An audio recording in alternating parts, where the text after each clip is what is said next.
ia malo a fua wa maua ile lofa malanga le yo le tua ia o tua foi malo si o tatu tinu i tiute ma faiva ia le na foi va yaso ile ngata o tiute manga fai tono ainga ia fa pe foi ile malo ia le ngata ile ia faiva a wale vala au le tua lo tu sui fua mo tatu wola le fua maua lao le lei nei foi va yaso ia so ina foi ne tatu pokalame o le organic o artificial fai le leo e fai mafonga o le au na le tua pasta di mana wil papu fa pe foi le sunga fa fenga Joseph Hunt e o folo fa tar fatu i si o tatu tunu pele sa mo fa pe foi le kalesia ale tua fa tar fatu i tupu matamale fa i pule ma fa ilaunga ia fa pe ia fa tua matausi ia mai se le lau tele o tatu tunu fa pe foi la to ia lo turi matanga ia le nei por kalame va ia so uma fa pito foi fa filo inga i au ona sale tua ia o lo fa polo le mango i tu e fio le nei langi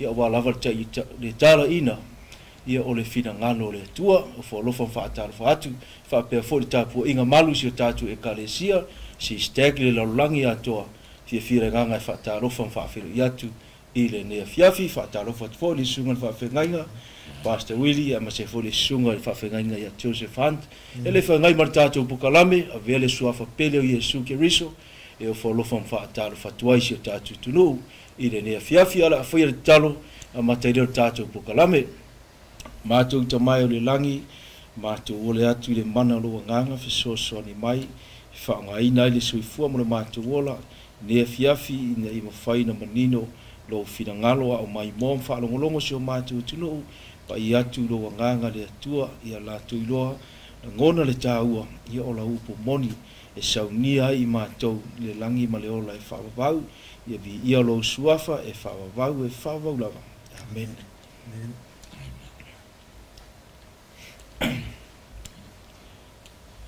Ia nau a whawhunga le tātou o tunu i le whawhiloa i alu i atu, sunga i a Masarota, i le nei a fiafi.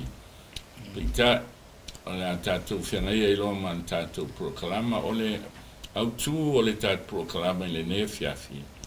O le ale fai a o le fatu tua, ma le tula fono le tua. Pe o ia lo tele na bevesi ai le tunu. Ia mese o tatu lotu mtapo inga. Rase famtalanga al organic. Ile mea. O le fatu tua, le ale fai a o le fatu tua, ma le tula fono fa vai le tua. Ia ai o la to tu mo mo la no ai se tasi la o ia fa le o tu ai le tato wa sili a ia maro fa aftai fa fonga me foi se tatu tu no ia ne foi fi mal pokalame ia wa il feside manatu te tala tatu pokalame ne foi wa yaso sunga tai ia ma se foi sunga fa fe ngainga ia le foi fa ilo ma fa ilo le au ngore ne ia fiafi e ila fesili ia o le a se fa ya le wa e sa ngor fa ya o le tura fono man fa tu o le ala se fai au le tula fono ma le fatu tua. I le malo satani. Ma le malo le tua le tatu ti ta pena tua. O le fisili le ma le nganga whaalo alo. Aftai, o le mea ta ua nei e tusa ma le fisili lea. E peise i o lo alu manatu o tatou i le upu le o lotu, o tatou lotu. Amen. E a penu whaatu, e le fa pele anga tatou lotu. Au a vea tatou lotu ma mea, o whaanga e le fili, e fe waa i ai, ma fe ese sea i ai, ma fe taua i ai. E manatu nisi, o le proklama ma le fe au le avatu, e whaatupu ai ma seinga, e ita ele si lotu, ai le ai, ele o le sini le na, o le sini o le whiau whapea. E lua malo wa iai le laulangi. O le malo le atua, ma le malo satani. O ia malo e lua e fete e nai. O le tasi e te olai, a o le tasi e te oti ai. O na nofo le o le fili, ma mai lotu, pe ano fa te bua, ua lotu satani. Lua konito mtaupu e suma tasi. E manino, ele se me ofo ai, ua liwa e satani o ia, ma angel wal van malama Amen. bo lotu la satani ona ta ua lea aua tātou te tā ua ele lotu langa e te itai Amen. langa ua le pele le atua ia i tangata aua pele la na lotu alfe au muli leo tu au mai langa ele o se lotu e whaola i nai oe ai olfe au le tua olfe au le tua e tusa o le malo le tua ia sila la pai mai le Roma le ono fa upo lusu tolu o le totongi o le anga sala o le oti o le malo satani o le malo e whaavae i le anga sala o lona totongi o le oti e te oti ai la ai o le ale anga sala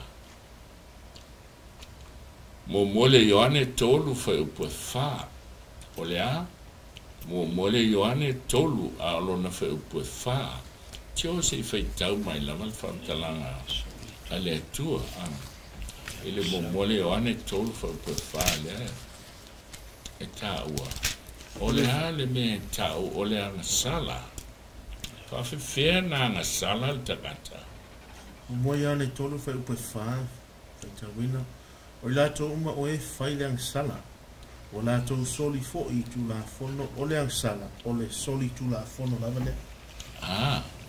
o le malo la satani o le malo le anga sala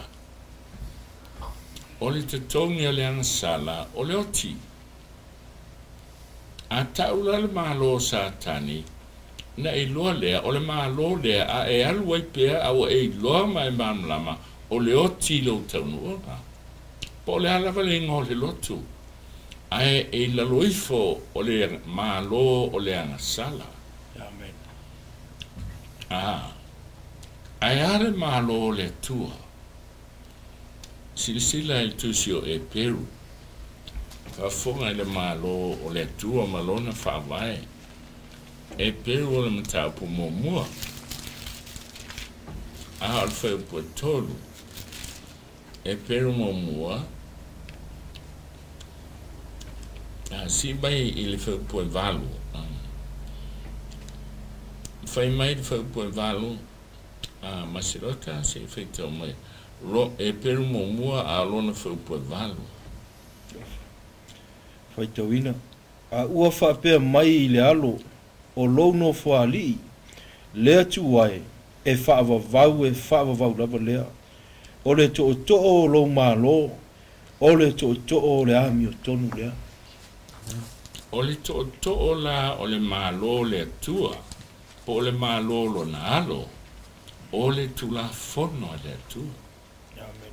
si le foi se la mo se la faiva foi upo se la fa rua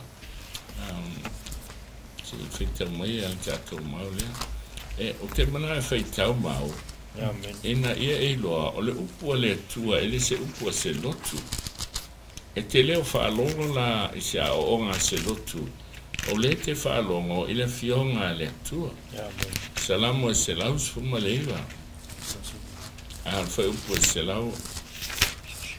la fast fuma lua a mo mai tenga feita mai stasi la pasu lua la wa mi tonu fa maulia o le me moni fo i lau tu la fono Amen. o le ami o tonu fa mai e peru o le to o lo malo o le ami o tonu ai tau tino le tusi male tusi leo salamo se la subueva se la fa lua o lau ami o tonu e fa vau o lau tu la fono o le mea moni o le tu la fono la le tua e fa va ele malo le tua e pe au tatou malo le lani le ia se o mai se fa o onga o lo tele le fina unga i se o tatou o tino o sa moa i le so ai sea fai mai le mon mau le tasi tangata newspaper political commentator mai fafu e te tau malo fatasi au fatasi na va ai sa moa leanga o la o te utino e le ao le malo o ia e above the law Amen.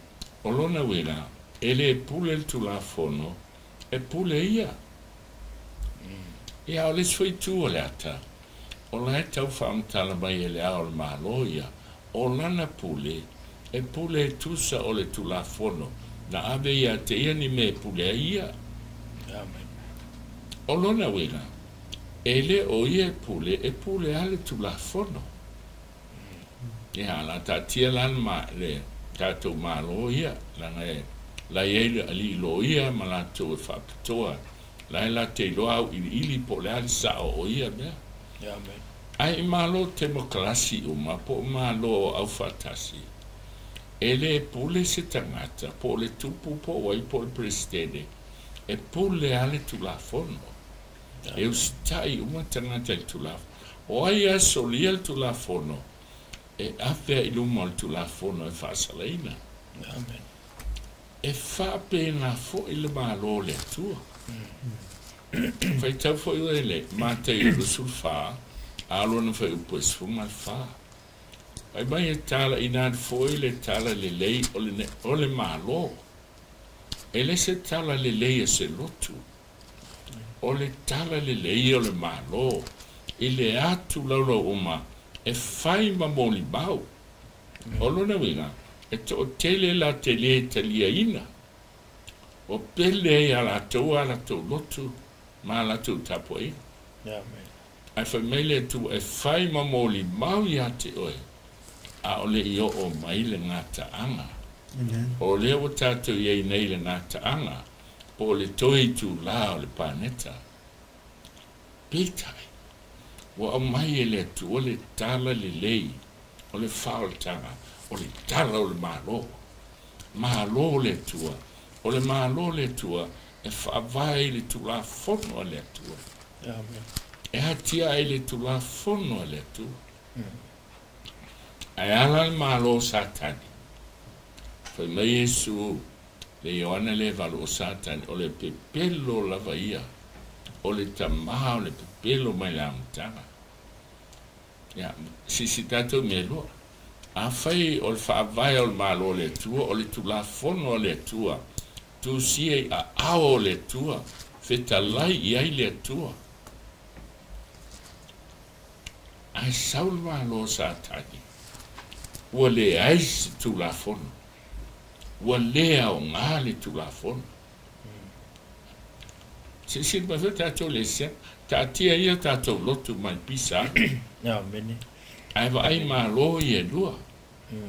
E le aise malo lalo lange lei, e le aise tulafono e whawai ai. E le umia ua le aise malo. Ai wa tātou eo ai tātou no i tua o Samoa. E ai atu la fono le ruo. Fa sala i tangata e solia. So se malo la lan. E fa vai tu la fono. Le alaina bevesi mele bevesi nel tato o teno. Po oai pule. Pe pule le ne au le malo. Pe pule ale tu la fono. La tato vai mai la il malo le tua. Ele o le tua e ana fai tu la fono. Ele o le tua e na whaia le tangata. E te taulana pule au le tua le tulafono. Ala tato vai mea na whaia le tua. Ina ua soli le tangata le tulafono. Tangata le na whaia le tua. Whai mai le tulafono. O le anga sala, o le soli le tulafono. O le tutongi o le anga sala, o le oti. O lona winga e oti a tamo. Amen. Ia to te lezi sa mai sa tau ana tu e oti a tamo. Nia e whaisisi a tamo. Ai tu silfia o le atu ami o toni. E le whaina salu le alo le fala se mea. Amen. Ai le ngata i lea. Pe to tasi a ata. E le whatau wa ai le tu. Amen. E alofa i hata. Amen. Ona fili leo la ai ngā tua. E maliu mai le alo. E whai masui o ataro. E whai masui o tangata uang sala. E whatau no le sala o soi tu la fora. Amen. So se tangata e whātu o tua ia te ia. Ma talia o ia. Mausi ta ia te ia. E maua e ia le ola. Amen. Sisi tātou le se. O le tula fono na ho o mai e le oti. Ai o ai le tua soifua le lagi. Na uina mai le na alo e baliu. E tali e li tula fono. Amen. Si fo le lua Korinto 5 fa po le futasi. Se fai tau mai ana. Lua Korinto ta po 5. Awa o ia na le ilole ang sala. Na whaiele e ia ma ang sala. O le sui o i tātou ina ia le tātou ma mea tonu. A le tua ia te ia. Amen. E se le tawa. Pai mai o Yesu e le ilole ang sala. E le aisa na ang sala. E mambaha Yesu Keriso. Aya. Wa fai o ia. E ia. Ma ang sala. Amen. Olo na wina, wa fae e ia te ia nga sala uma tangata. O le tangata e te taunga oti tātou, le sisi o tātou e ola aisia te punga uma mai aia atana. A fe metus po e whaape o na ala mai le oti tangata e tō tasi. Wa o mai le ola i le tangata e tō tasi o ai. O Yesu Keriso lava. Le ala wa mai le ola tātou te ola ai ele ona o tātou o tausil tu la fono ato toa po o sao e fe me o tātou a mea tono e pe al banong i al mai le lei nei tae au fo i le ana pe sui sui ai a wa maliu Yesu e fai masui o wili o au sa te tauna oti mai wanga sala tangata malava. Pe te whaiwhi au, pe te pātele, pe te aia. Wanga sala matato. E le sisi o vi ina. A o maliu Yesu e whai masui. Whai maitis poi o whai e ia o ia mahanga sala. O le sui o atamo, sui o tātou. Ina ia a vei tātou. Mahami o tonu ale tu. Le halen foi mele Roma le 5 foi pumomua. O le nei o tau a mi o toluina i tātou. I le fatu o tua. O lea o tātou le ai ma le tua. Amen. O e fatu o tua ia Yesu. O e teli tonu ia Yesu. Amen. Wa e sala mo i le ana sala ma le o lana tuai na uime. Ma fuli tua ia. Mareko sulono o le fatu o tua ma papa tiso ina e fa leina. Ngā lua nai lua fa upo tolu suma le valo. I nā sala mo ia. Ma papa tiso ina taitasi tātou. Ona maua lea. O le whaamanga loina o nga sala. A toa, mane mea alofa o le nganga pa ia. Amen. O tuina ia i tātou. E ala i le whaatu o tua ia Yesu. Lua la mea. Whaatu o tua. Sala mo papa tiso. Ua e ola ia Yesu. Sa ui el vanga le ua mai e sunga te tai au. O te fia mai ana e tustusinga na apostolo Paulo. Na le fa mele mo Korinto le efitu suiva fa mai. Ele nga laval per tome le nga fo ile le per tome wana al tausi polo inga. Ia e folinga fo ile fo i sautu susinga la apostolo Romane to sutasi. O le nei e fa le nga e tatou tu la fono le fa tua. Mai le awani fa ia a o tatou fa tu mawina ai le tu la fono. Ngala le sa fio mai su tausi tu la fono fa tu mawina tu la fono na va ia le sa mai am tanga le mano le tua ai sia la folinga ai o fa le nga ela tu la fono pe na le tausi tu la fono pe o fa tu wala va fa tu e fa ngalo tu la fono la le tele na tu tele o lisi mi se foi fa la nga se tu la fono e fenga tuai ne ai mo wa Yesu wala va fa tu ai fio mo la sta le manino o le foi folinga ese foi tusto singa l'apostolo o ia le tusi el cornito to si foi Roma ia le ase fa manino ia fai ai ona mamalama e ana tusto singa l'apostolo fa mo le se itato le leu il tusio e Peru si mele Peru na mamalama ile mele tupu amen o sorry il tusio Kalatia o il tusio Kalatia fa mele fiona le tu ile Kalatia il muta potolu o il tusio leo Kalatia pe ia folinga mai e matuate te el tu la fono a peitai e ele mafuanga e la ion fa pena ona o le malmala matangata o le Kalatia e tolu fa upos fun maleva se fa tamailan fa upos fuiva o le nei se ale o ngā o le tulafono na ona whaopopo mai lea o soli tulafono ina se ia maliu mai le whanau na fola iai na saunia e angeru na au maia ele tautu upu ia o fisili fa mai o le nei se ale au ngā o le tulafono ante fa mai lea na whaopopo mai ona o soli tulafono it makes sense Lisa. amen se vana e lua tulafono o le tulafono mo mua la le tau tale el mo mua le ane tolfo pe fale an faitau o le anga sala o le soli tulafono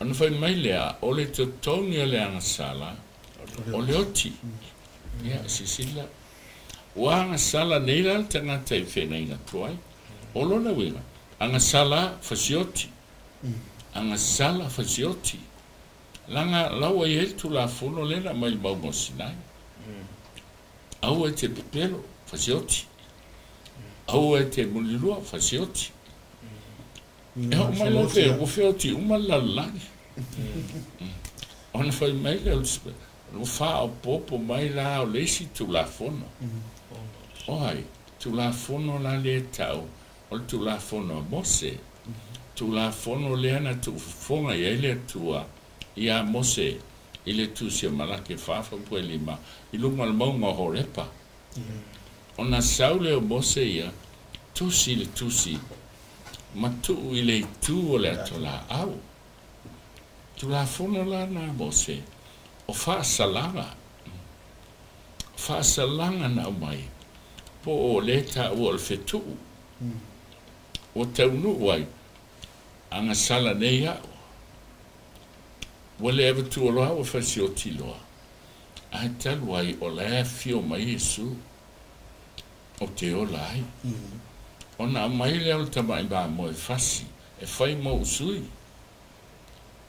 langa ele sui al tu la fono le oti ale amen tu la fono la na mo se wai e fa salanga ma fofo e fofo ai le ma e o tangata o hangsala se ia whanau le tama oi o Yesu no whanau mai la Yesu mai le kolose le lo pa sufa watu itu ia le tu la fono le na i fao le sato o le ale tu la fono watu tu ia tu la fono a wete noi o tanga nei la le ngoi tanga tauma o te fasio tangata o tanga nei la na fasio te lesi amen ele o tu ia ni fao o le tu la fono ale tua le na tu sia ele tua e se folo a fai tau mata io lima a fai pusunga tasi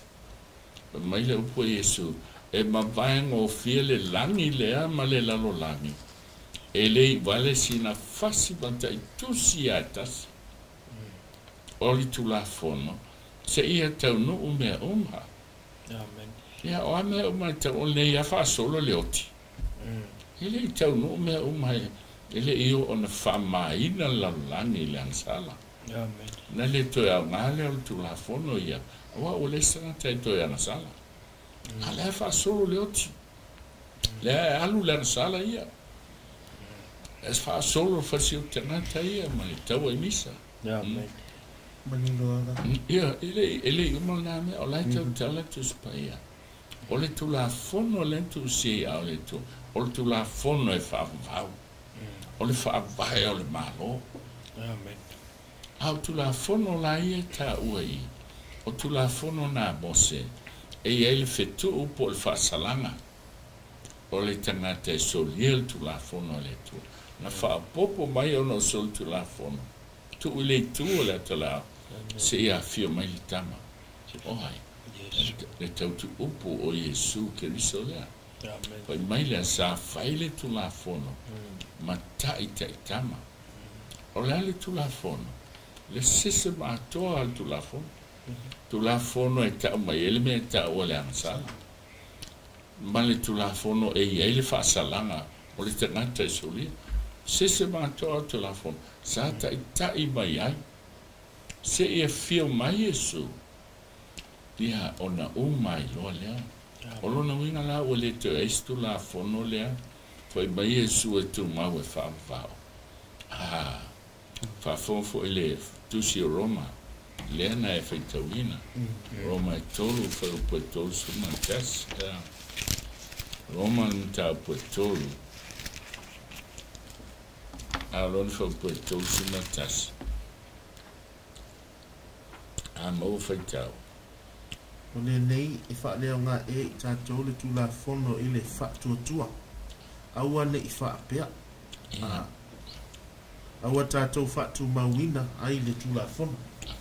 Le nā tōnu lava, whai mai la fionga le tua i nei. Wa tātou whale au ngā ea la le tula fono. Tula fono le le tua. Tula fono le le tua. Ona winga la wa le se tula fono. O whale a whai mai la apostolo Paul. Aua nei whapea. O le upulele ngana e le ni. O le mei keneto. Ele se me valea va pena. Amen. A wa tili aina fatu mawina tu lako. Ele ol fale au nga al fatu mawina. Olona winga. Ole fatu tua ya Yesu. Wa tili aina mausali le tu lako. Amen. Asia o ele asa na oi. O ele sabe pelo tato ang sabe. Pe tai wo nena e te Yesu sala mo e te le toi whaia nana. Fatu o tua ia Yesu e o lai. Sila mai le tua. Wale toi loa wang sala. A wau fiufi oe wa tau a mia tonu. Ele sa wa mia tonu. Ala mia tonu a Yesu o fiufi ai oe. Leo e o lai le fatu o tua. Kai mai lola. Olona winga la. Wale toi a ngatu la fono lea na fa salai oe. Mei keneto ele se me valea fa pena si la vai le muta tia lo foi sata na maliu le tu le alo aisia olona rofa ona ile ba faina suia tu la fon le wa fi ba su maliu ina e fa olo tanata le fatu tu ia te ai sa tani fa mai o maliu Yesu o lea martu la fon o saulot ele maliu Yesu e fa saulot o tato e solis tu la fono ele maliu Yesu e tanga in tato nga oi ma pelo ma solis a pati al tala ina na malo satani le lotu le lot cristiano fa longa i lungo le kulela ele la o lea o ngatu la fono ata e satani na tala ia tu lea il fa amal malama sene au ala lana tangata lotu fa le ana lotu ne na fa tupul feita rai e ali ale mai manatu tangata ia e fa ia le famtala o au le fa tupul feita rai e eche e manao tu sapo le alme fe mai le tua a fai e tailisi o lo tea tu le anta to mu fa tasila se lo falna mea le ai o le whaavalvalea se i tulo.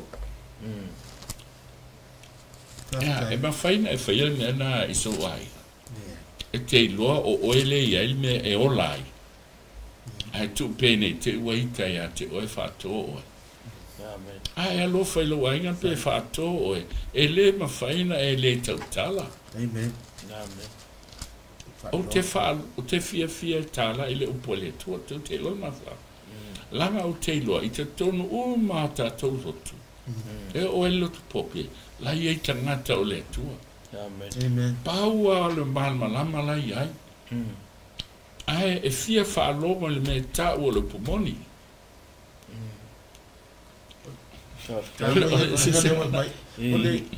Le sa e te tala e le whaavae o le malo le tua ma le malo satani le ua ofi mai tonu.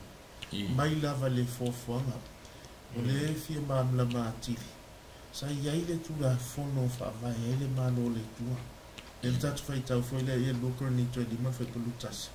Na vele Yesu ma angasa. Sui o tatou. O Yesu na whaia le tu la fono le tua. Ai leo toi a fio mai Yesu.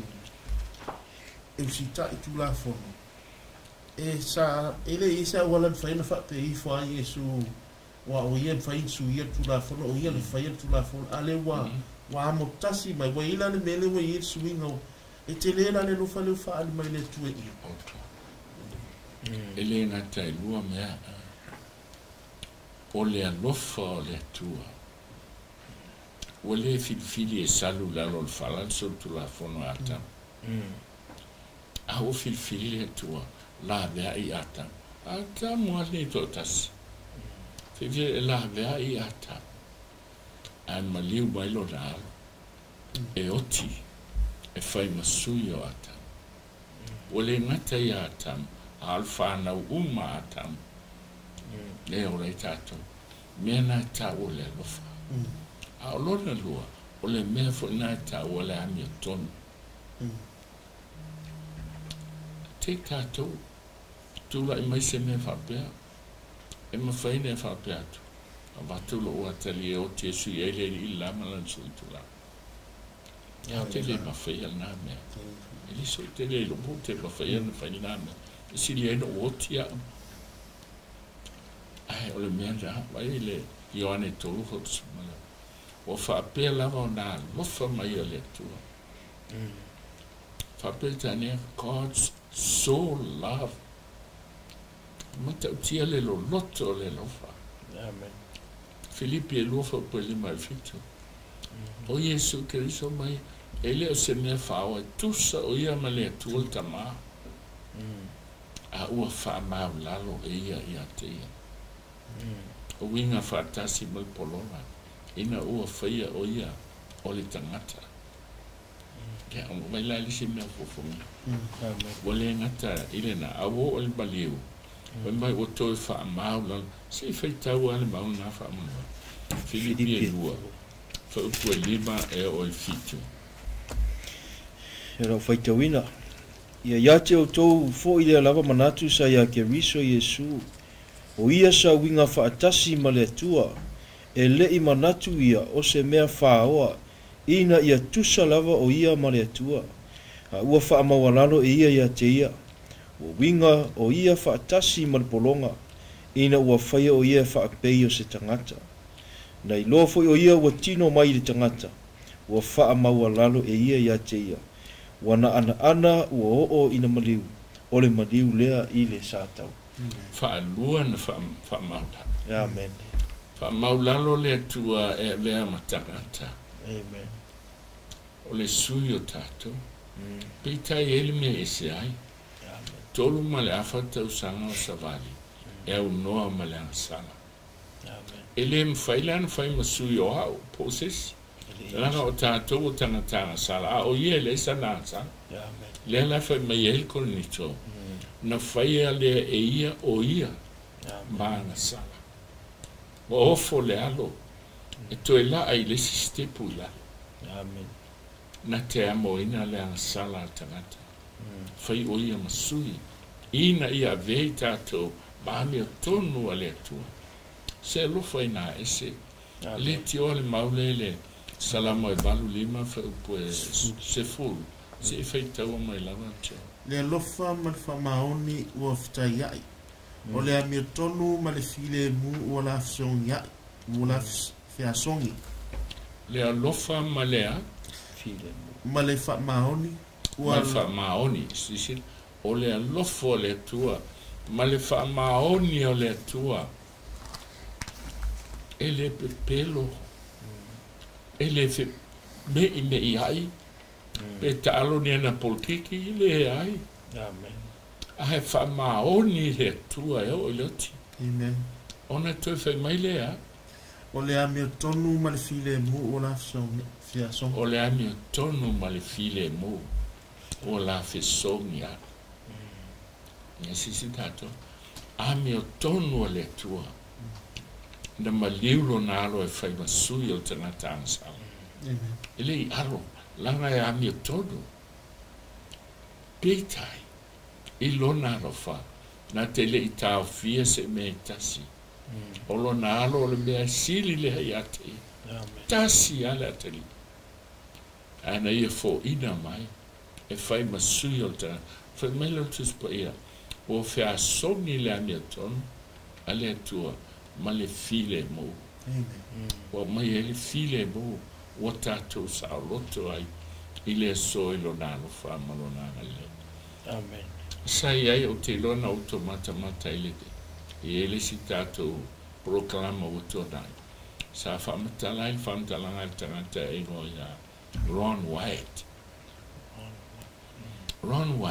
o tangata e su ia mea mai le ele la archaeologist ai no ia nei au tafa Jerusalema ile mei ai le ia Kolkata ai la ngona no na lo to mau na ia o le mea le o lo iese me ta ua ile ana ele le ai mawai e tu la fono papa ba ai ene tau su amen atola au ele o fa lia la le la lani ona o popole o malo e ta wa Israel ma muslimi le anga mawai le pu le muslimi ai o fam tala le tanata no mawatu le ana ai vai atu o la lo ifol papa e si sina mai ele me pe se toto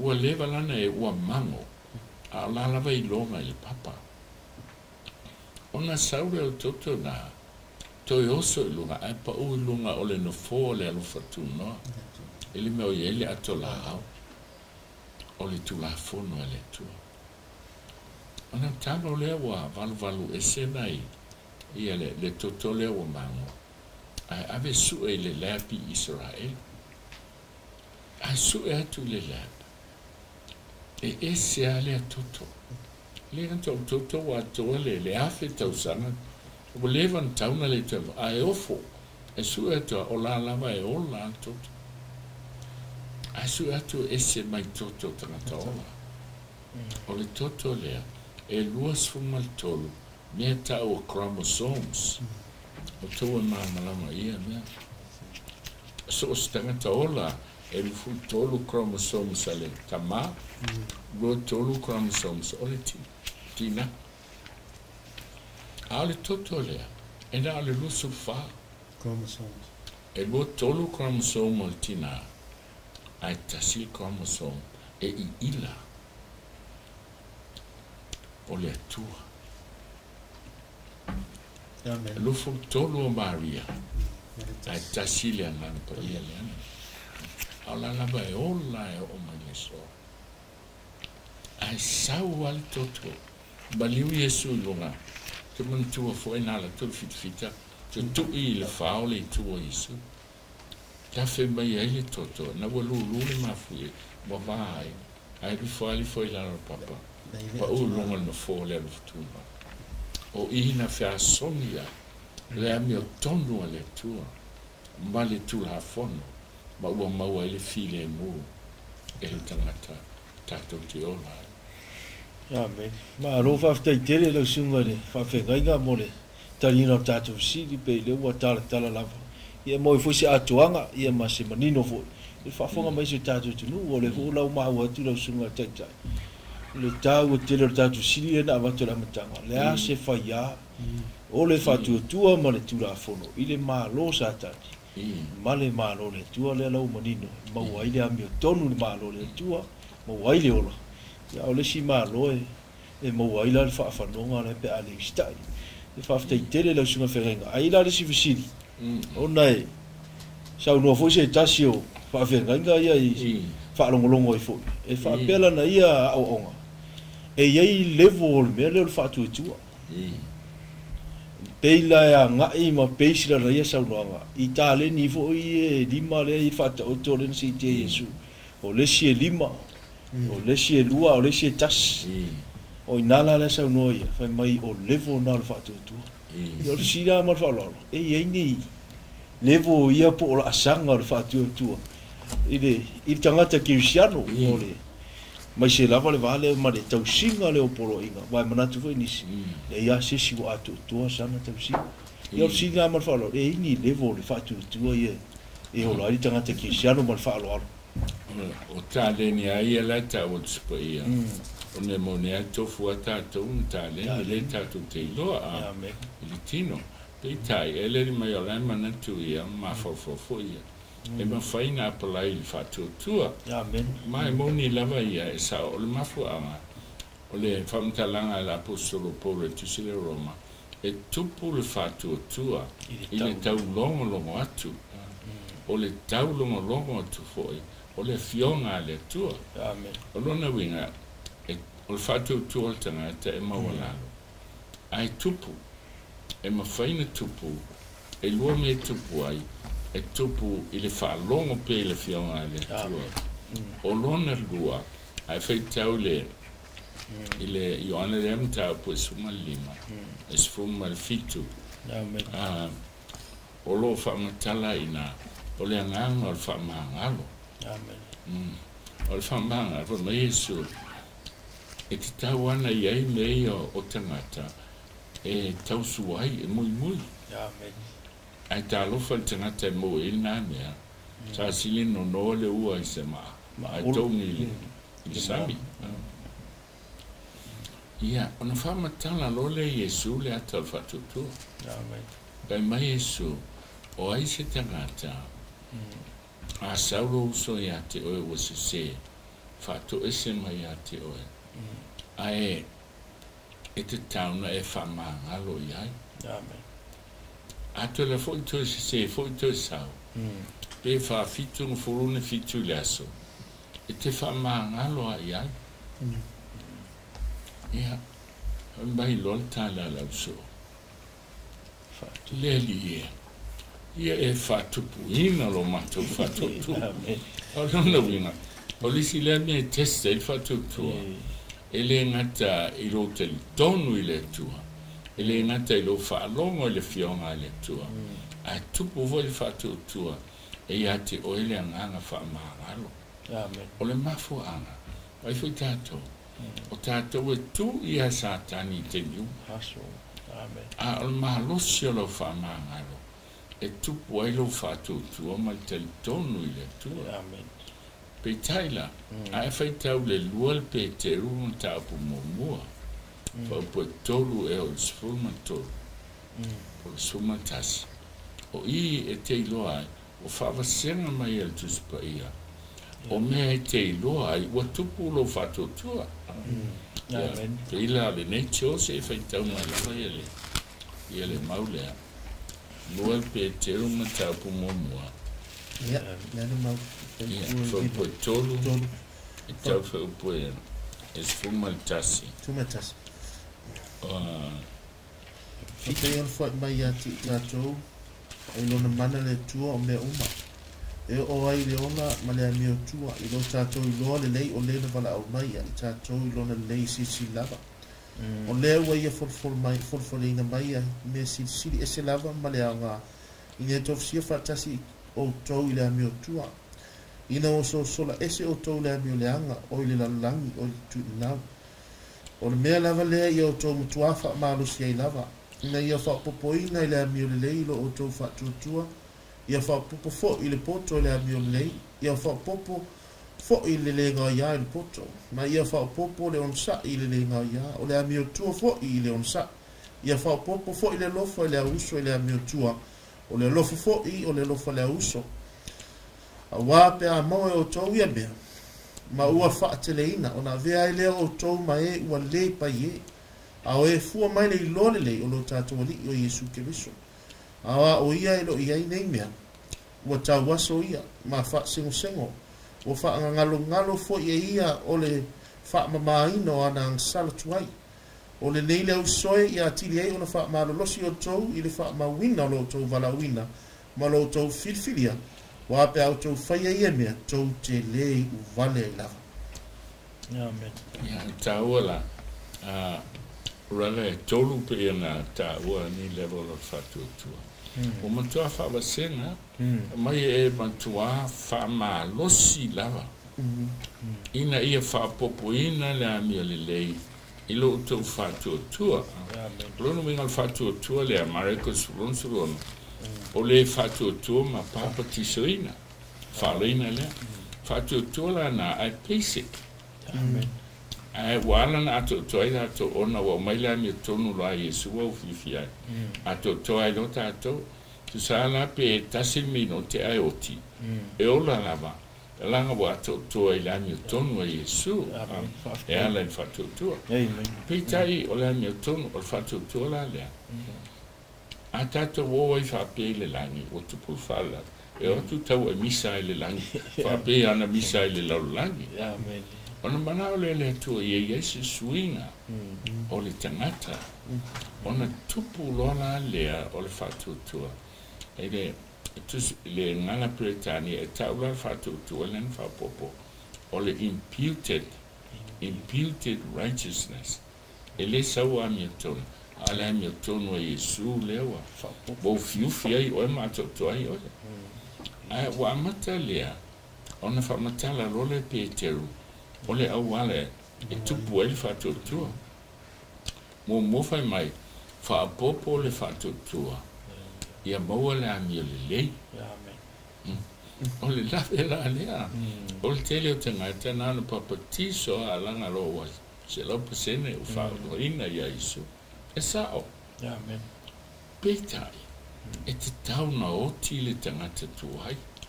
E whan meila apostolo polo te oti as whaiso. Aso uma te ala ai, e hoti le tangata ai.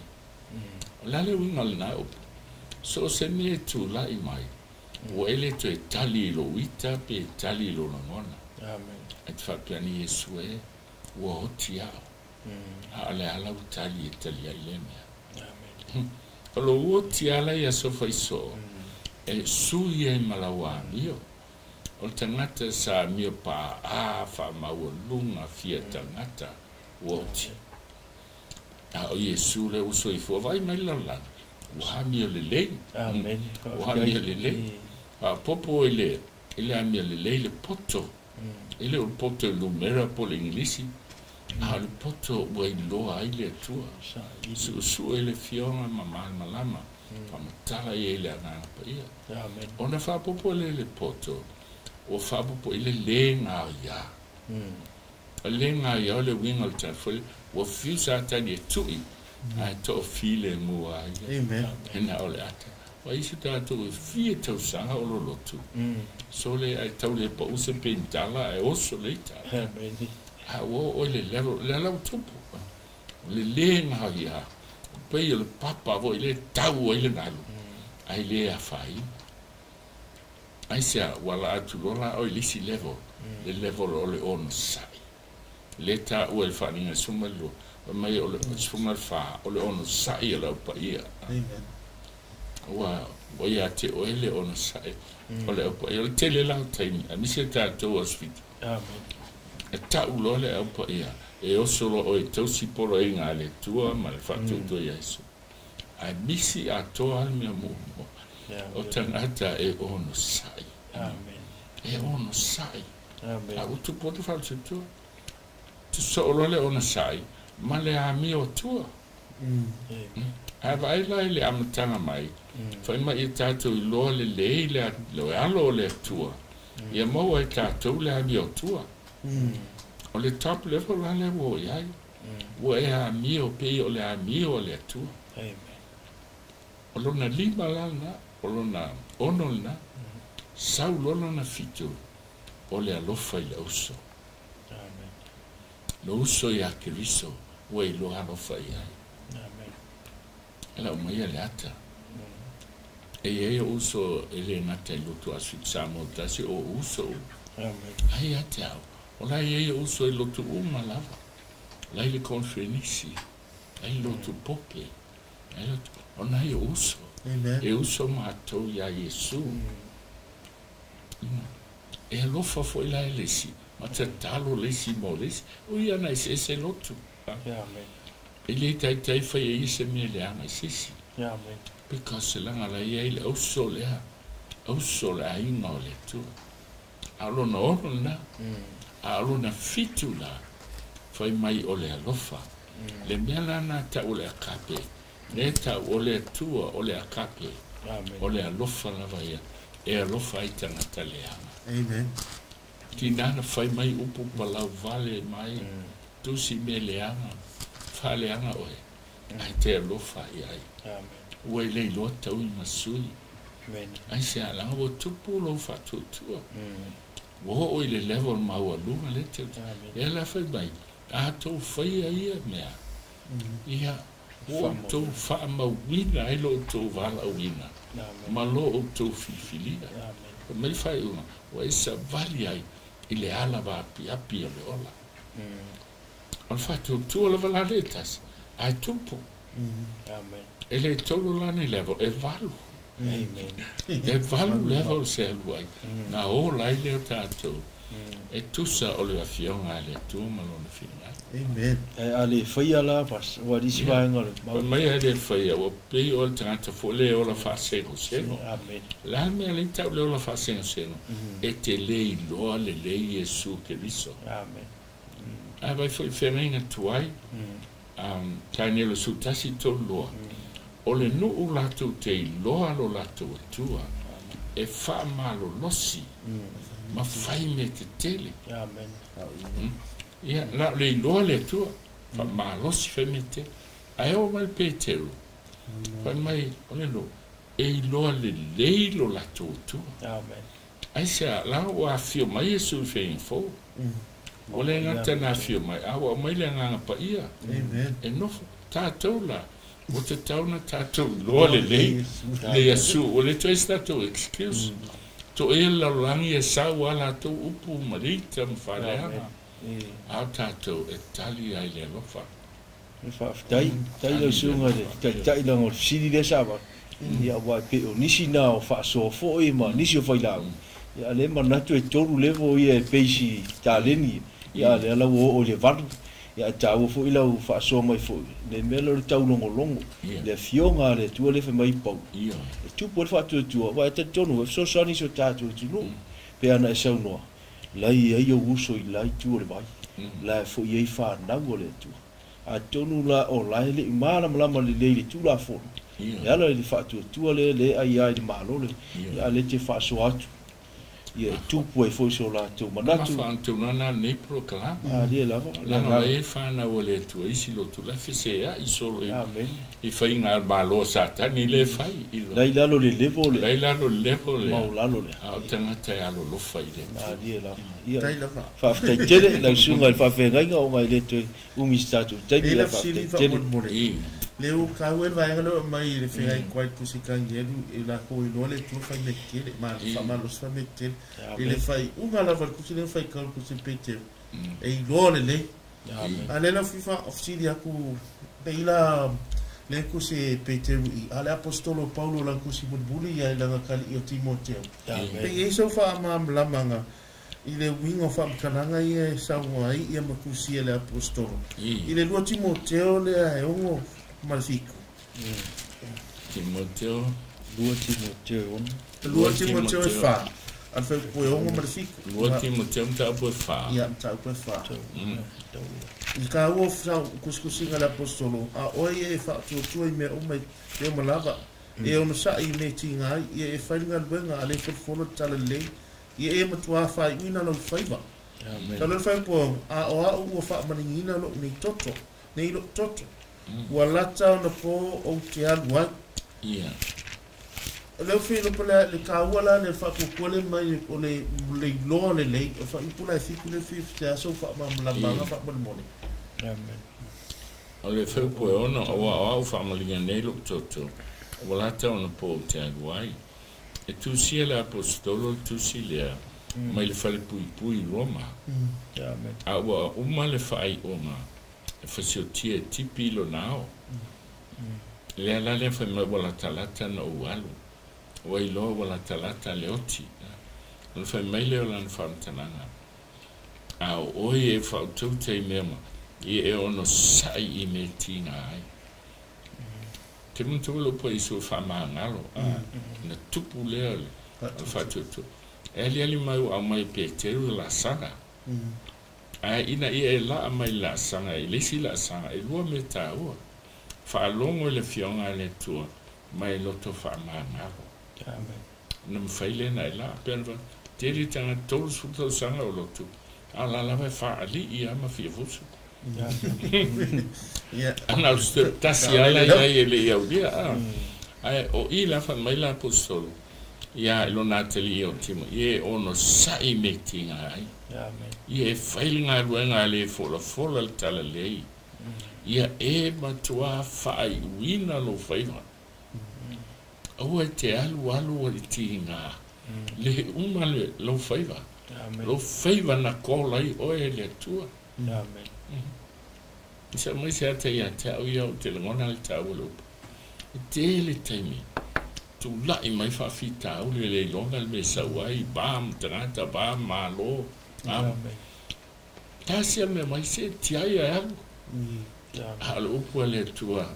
Ia mea tua whai uina lo whaiva. Ona o wha mahoni a le lo tiute. Tusa po te o tiai. Le ave le whiau. Hita mai tangata. Le mawhai. E whai uina lo whaiva. Le fo ilala ngona le apostolo. Ia e matua whai uina lo whaiva. Awa o au whamaringa no nei lo toto. Wa lata ono walua I lea. Sasa, Yesu uma, le apostolo au matua. O lona valu, o le nei, o te wina mo le pale o le amito. Si sila il metupu a. O le la ngona yesti ngai le me uma. I le fatu tua o ia va aia tuai. I lona taunu uma. O teu mo ia le pale o le amito. Fo ina mai le li famsinate amito ni le aso. Le aso e fiaba ia Yesu. Vai mai le ele ngata ia tau. Ai latu mai fia. I lona whaali mai. Ia, on fa mai le ole fionga le tua. Ua, ele foi pule so ai. Tau po ono. Ua, o tau le tau le lei. O po fiti wai ia tau tau siang. O ta ofi le upo le whatutua. Le la tau le tau o le whatutua. Hold fast. Tusa po la. Auane I man malo satani. Ai tu mau alo whatutua. Auane I suia. Fai mai leu po valu. Le nei o te wina mo al pale. Fo ina mai le li famsilo na mea tono I le aso. Le ngata ia ta o I lato umai fie lon fatu. Mana tua e Paulo. Tatou. Male ainga o le tua nai o na uso. Pēno whātu le no mea fitu lea o le lisia pētau. Alofa I le uso. Al whaalawe la atau la uso. Mana tātou le tultino na tātou a ainga. Toto maana. A whaalau te le atu ia o lau e kālesia. Le ai. Ele in tātou e kālesia le langi whaamole. A o tātou a le uso I lalo nei. Ka te le uso I le langi. Amen. Le la tau tala ele ngata ia te ia. Ana ia no uso e tātou o malava. O ia lo fie le nei wha moe moe. Mwha tali mo le aso Whawhio mai e lo tātou tai. Amen. Ia whaftai. Ia, o te wātua o mai ila. Lo tātou taimi. Amen. Mamalua si o tātou atu no. Tasi ale tu la proklama lo tam fai tātou iai. Amen. Ia, male nau ngane i le nganga. Amen. Ele ina ia fitei ne ai, fitine iai pe whafdeanga ai. Amen. Ai e whapoto le nu ua le tu, le whanau le tu. Amen. Au e te mawhauwhau lau roto. Ai mawhauwhau ia Yesu. Amen. Ele se Yesu o se lotu. Ele se langi e se lotu. Ele i maliu se lotu mo oe. Na o Yesu. Na maliu mo oe ma. E uso i tātou. E ala ia Yesu Kiriso. Amen. O sunga teo whamumone se e whai ua tātou. Ia whai ali Talo i manuia le tino. Amen. Tualo mātou ta mailo fio le langi. E vi ia ma whaftai alu o lo whamalo wanga le lei. Whaftai le tua i le tau langona. Ua ma whai e mātou o na langona. Le tāua le maliu whaalawa au o lo walo to tasi kalvari. Ua ma whai ei o na ia tau ave o mātou wang salamu mātou soli tulafono. Lewa i ei le wha moe moe mo mātou a maisi o mātou tangata. Whaftai le tua le ne fiafi ua e wha maamalama le wha tuatua. E le ngata e wha tuatua mai loa le lei mātou wali whaola o Yesu Kiriso. A wātili ei o na mātou wha tu mauina, ma mātou tausi pei o na e poloai mai, e ala le folfolaina lo fio pa ia. Whamanuele le taita i au au sa wha maamalama, ma wili iri vahenga lo fio pa ia. Ia mawhai o na sa. Ma maamalama ai lo watunu ai mai se lato ua mai mo mai. Ma lato i lo ai le sili ese le lofa ua e whalia le nea fiafi. Ma mania fo le sunga le a o mātou wa tolu i le nei sauni. Ai sili lo wanga le lei lato ua maua mai le nei avno. Mwhaina si tia le swafa o Yesu. Ai sili o na mātou langona pēr le mawhanawhana o launof. Li ia oe whaavavau na. Amen.